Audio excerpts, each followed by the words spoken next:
They mocked his handmade wooden plow. That plow broke ground on 180 acres without breaking, once the snow was still on the ground in February of 1923. August Kren walked out to the timber stand on the north edge of his property and spent the better part of a morning looking at trees. He was 46 years old, had been farming 180 acres in Dodge County, Wisconsin since 1908. He and his wife Hilda had come over from Styria with $40 in combined savings and a single trunk of belongings. 15 years on the same ground. He knew every slope and low spot, knew which fields held frost into May, knew the names of his neighbors and what they thought of him. What they thought of him in February of 1923 was that he was behind. He had no tractor. His neighbors had been buying or sharing gasoline tractors since the early 20s. The Mertens to the west, the Bicklers on the south quarter, the Hoffman family up on the ridge. A Ford Son Model F had come through the county in 1921, and 3 farms had gone in together on one the following spring. A Waterloo boy had been working the Hoffman ground since 1919. August had a team of Belgian draft horses named Ludwig and Franz. He had a steel beam walking plow he'd bought secondhand in 1912 for $14. The plow had cracked, not dramatically, not in the field. It had cracked over the winter. A hairline fracture in the left side standard, the vertical post that held the mold board angle. Probably started from a rock strike the previous fall and opened in the cold. He'd found it in December when he took the plow into the shed for winter storage and ran his hand along the iron. A fingernail-width crack, 6 inches long. He'd packed it with blacksmith's putty and wrapped it in baling wire and known all the winter it wouldn't hold. He needed a plow. He had $11 in the account at the Beaver Dam State Bank. A new Oliver walking plow was $28. A second-hand one was $18 to $22, depending on condition and who was selling. He was $7 to $11 short, and spring plowing would start in April. He spent that morning in the timber stand looking at trees for a different reason than most men look at trees. He wasn't looking for firewood or fence posts or sawmill logs. He was looking at grain, the direction the wood fibers ran, the resistance a particular species would give to lateral stress. When shaped into a beam, dragged through Wisconsin clay at 4 inches of depth, 2 Belgian horses pulling. He had made a plow before, not here. In Styria, as a boy, he had watched his father and uncle build a wooden Slavic-style soka for a neighbor's field. The design was old, older than anyone in the village could say. 2 hardwood beams joined at a compound angle, a replaceable wooden share point shod with a strip of iron. A simple mold board of seasoned hardwood curved to turn the furrow. No standard to crack, no iron casting to fracture on a rock strike. The whole structure built from material that grew in the forest behind the house.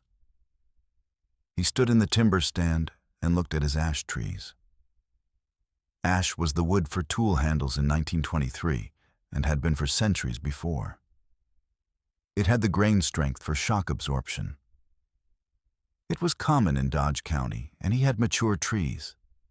He also had 2 large diameter red oak trees near the east fence. They had died standing and been seasoning for at least 3 winters. Bone dry, dense, harder than anything he could buy at the lumber yard. The oak was for the share block and the beam joints. The ash was for the handles and the hales, the curved grips the plowman used to steer and set depth. He cut what he needed on a Thursday and Friday. 6 pieces of ash, dimensioned with a felling axe and a draw knife. 2 pieces of red oak, split from the larger log with iron wedges and a maul. He hauled it to the barn in the wagon and stacked it against the south wall where it would stay dry. He worked on the plow at night, after the barn chores were done. 2 kerosene lanterns hung from the beam above the workbench. He had a set of hand tools in a wooden chest, chisels in 4 widths, 2 hand saws, a brace and bit set, a draw knife, a flat rasp, a spoke shave, and a sliding bevel gauge his father had sent from Styria in 1914. He had a small forge in the corner of the shed, a hand-crank bellows, a 20-pound anvil that had come with the property when he bought it. He made the share iron himself. A plow share is the cutting edge that enters the ground first. In a commercial iron plow, it is a replaceable cast piece bolted to the bottom of the standard. In August's design, it was a flat bar of mild steel, 3/8 of an inch thick, 4 inches wide at the widest point, drawn to a point at the cutting end and curved slightly upward at the heel. He heated the bar in the forge, shaped it on the anvil with a cross-peen hammer, quenched it in the water bucket, reheated, and shaped again. 3 sessions at the forge over 2 evenings to get the profile right. He drilled the bolt holes with the brace and a 1/2-inch bit, countersunk them, and set the share aside. The beam joints he cut with chisels, mortise, and tenon. He had made enough furniture in Styria to know that a well-fitted mortise joint under compression load was stronger than any bolt. The main beam, the sole, the groundwork, was red oak, 4 inches by 3 inches in cross-section, 7 feet long. The 2 hales came off it at compound angles, 12 degrees up from horizontal, 9 degrees outward from the beam center line. He laid the angles out with the sliding bevel gauge and a pencil, cut the mortises by hand, pared the walls with a 1/4-inch chisel until the fit was tight enough to require a wooden mallet to close. He had the plow assembled by the 3rd week of March. Hilda came out to the barn one evening and stood looking at it. He showed her how the share fit into the block, how the mold board, a curved piece of seasoned ash, 4 inches wide and 18 inches long, would lift and turn the cut slice of earth. Planed smooth on the face that met the soil, how the depth was controlled by the angle of the handles. She said it looked like something from home. He said it was. His neighbor Carl Mertens came by on a Saturday in late March, ostensibly to return a splitting maul he'd borrowed in January. He saw the wooden plow leaning against the barn wall, picked it up, turned it, looked at the share and the mold board and the beam joint, set it back down, said nothing for a moment. Then he said it would break in the first hard clay, said the beam would split on a rock strike before April was out, said a man didn't build a plow from wood in 1923 when iron plows cost $20. Said August could borrow the Mertens iron plow if he needed it, and there was no shame in borrowing. August thanked him for the offer, said he'd let him know. Mertens drove back to his farm. He told the Bickler family about the wooden plow that afternoon. The Bicklers told the Hoffmans on Sunday after church.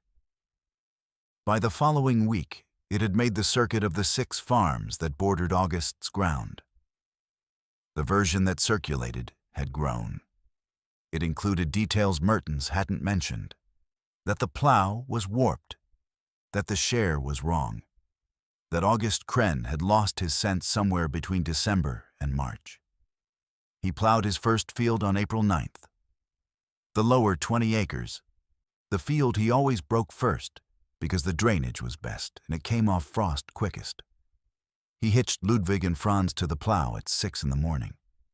The ground still cold, the last of the night fog sitting in the low spots. The plow entered the ground. It cut, cleanly. The ash beam flexed fractionally under load. He could feel it through the handles, and then steadied. The red oak sole rode the furrow bottom without bouncing. The share cleared the first 12 inches of topsoil and 6 inches of dense clay beneath it. The mold board turned the slice in a clean ribbon that fell and settled to the left. 1 row, 420 feet to the end of the field. He stopped the team at the headland, let Ludwig and Franz rest 30 seconds, walked back along the furrow and looked at the turned slice from the side. Clean wall, clean bottom. The depth was consistent, right at 4 inches, which was what he'd set with a handle angle before the first row. He walked back to the team. He turned them and came back. The plow entered the ground again. He plowed that day from 6 in the morning until 5 in the afternoon. 11 hours with a lunch break and 2 water stops for the horses.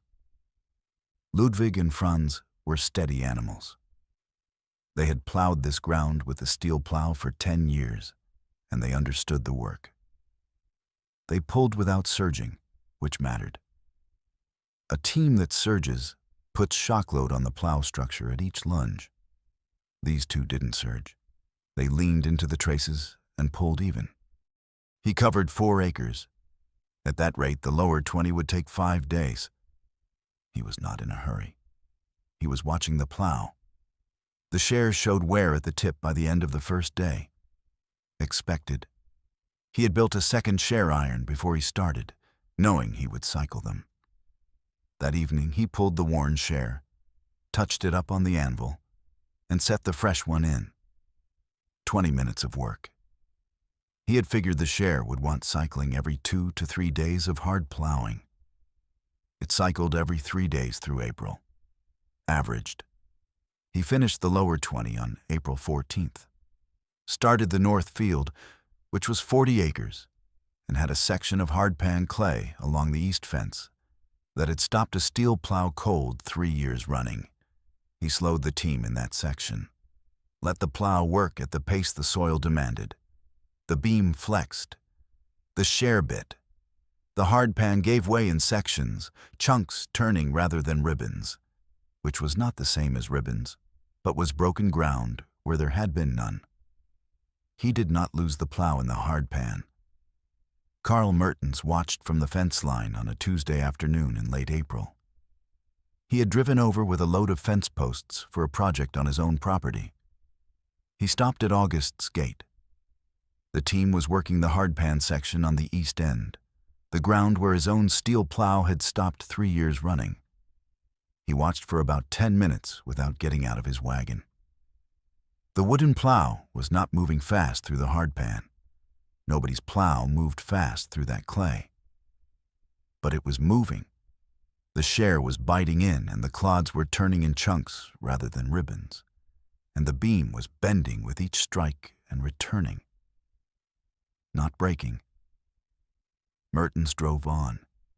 He didn't come over to the field. Didn't say anything about the plow that day or the next time August saw him. May came.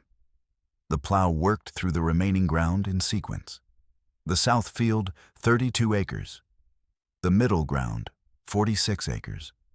The creek bottom, 20, the heaviest and wettest, saved for last when the soil had dried enough to carry the team without bogging. He kept notes in a composition book he brought to the barn each evening. Date, field section, acres completed, share condition, weather, anything the plow had told him that day about how it was performing. One entry from May 11th read, "Hail joint tight, sole showing wear at heel, no crack anywhere in beam." One from May 22nd, broke third share iron. Share replacement 8 minutes. Continued. He had made 5 share irons before the season started. He used 4 of them. The 5th he put in the tool chest and left there. He finished plowing the last of the 180 acres on June 4th, 1923. 57 working days from April 9th to June 4th. 6 rain days when the ground was too wet to work. 2 days lost to a harness repair on Franz's collar traces. The plow had broken no structural piece. The beam was intact.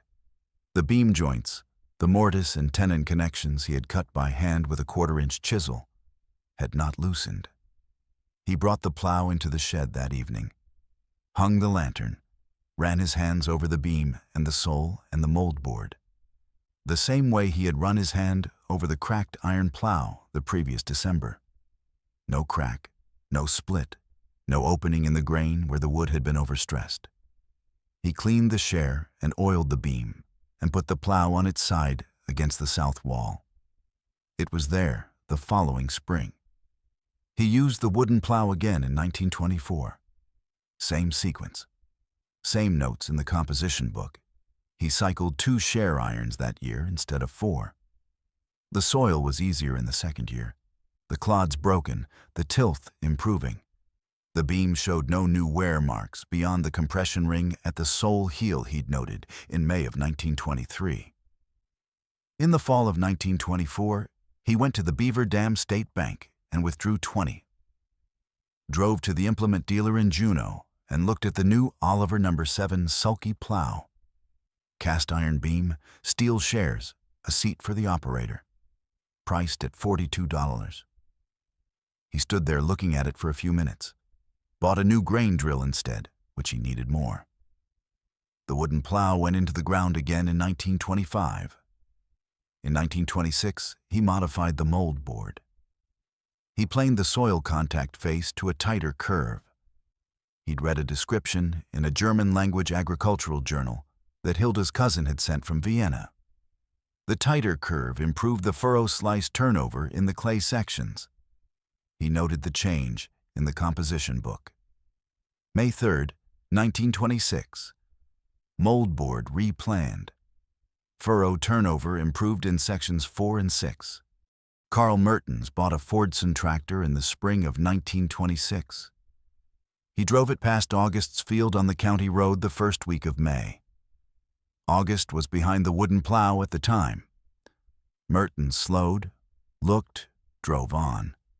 He had been farming with a gasoline tractor for a month, and the soil work it could do in a day was something the wooden plow couldn't match. August knew this. He also knew the Fordson had cost Mertens $395. The note on it was running at the Dodge County Bank at 6.5%.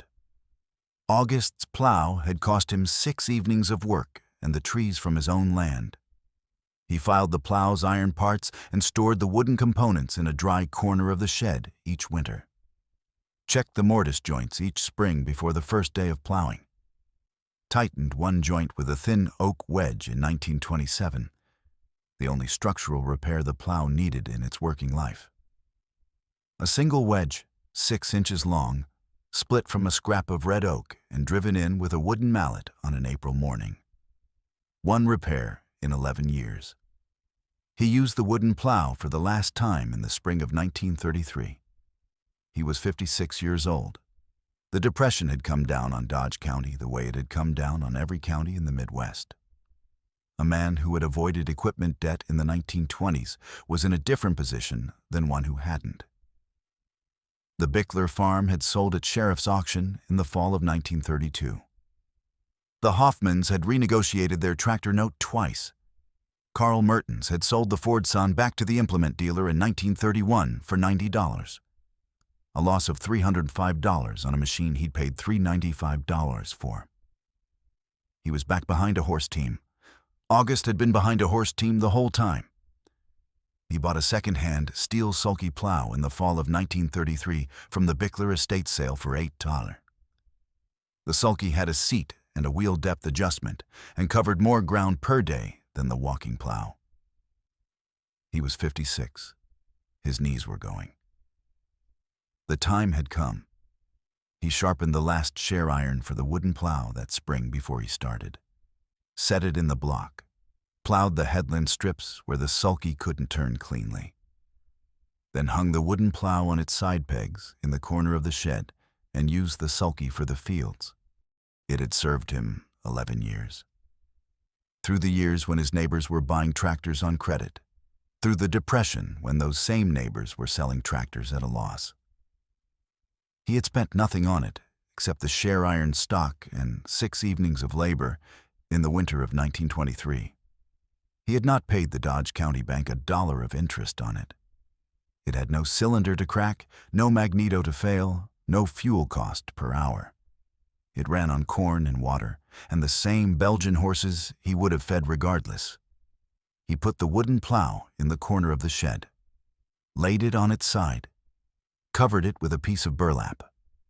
His son Werner took over the farm in 1941, when August was 64 and the arthritis in his hands had made the field work impossible. Werner found the wooden plow in the shed that first spring under the burlap.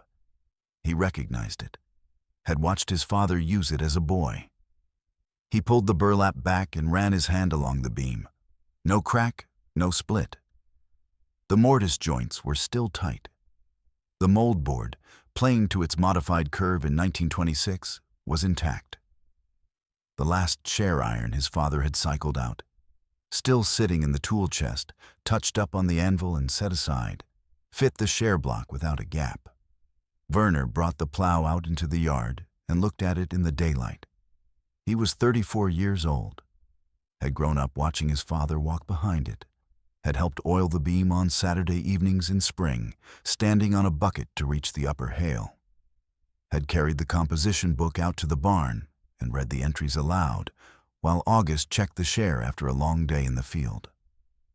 Planting date, acres, share condition, his father's handwriting, neat and small, in pencil. He set the plow on the ground and went back to the tool chest. Found the last share iron, the one his father had cycled out, touched up on the anvil, and set aside. It fit the share block without a gap. He turned the plow over and pressed his thumb into the mortise joint at the main tenon shoulder. Solid. The oak wedge driven in 1927 was still seated tight. 18 years since the plow had been built. The beam was straight. The grain held. He put it back under the burlap, not because it was broken, because it wasn't. It had broken ground on 180 acres without breaking once. Had done it on the wood from August's own timber stand, built by lantern light in the winter of 1923, with tools that had come over from Styria in a trunk. It had outlasted one cracked iron plow, one Fordson tractor sold at a loss, and the opinions of every neighbor who had watched Carl Mertens set it down and said it would not make it through April. Werner put the plow back in the corner of the shed, laid it on its side, covered it with the same piece of burlap. He kept the farm until 1968, sold it to a young family from Fond du Lac County.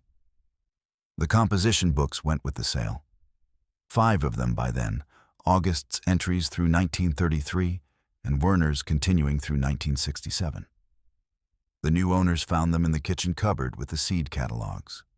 The wooden plow was still in the shed, still on its side, still under the burlap, the mortise joints still tight. 45 years after August Kren cut the ash and red oak from his own timber stand, assembled it in a Wisconsin barn. 2 kerosene lanterns overhead, still holding,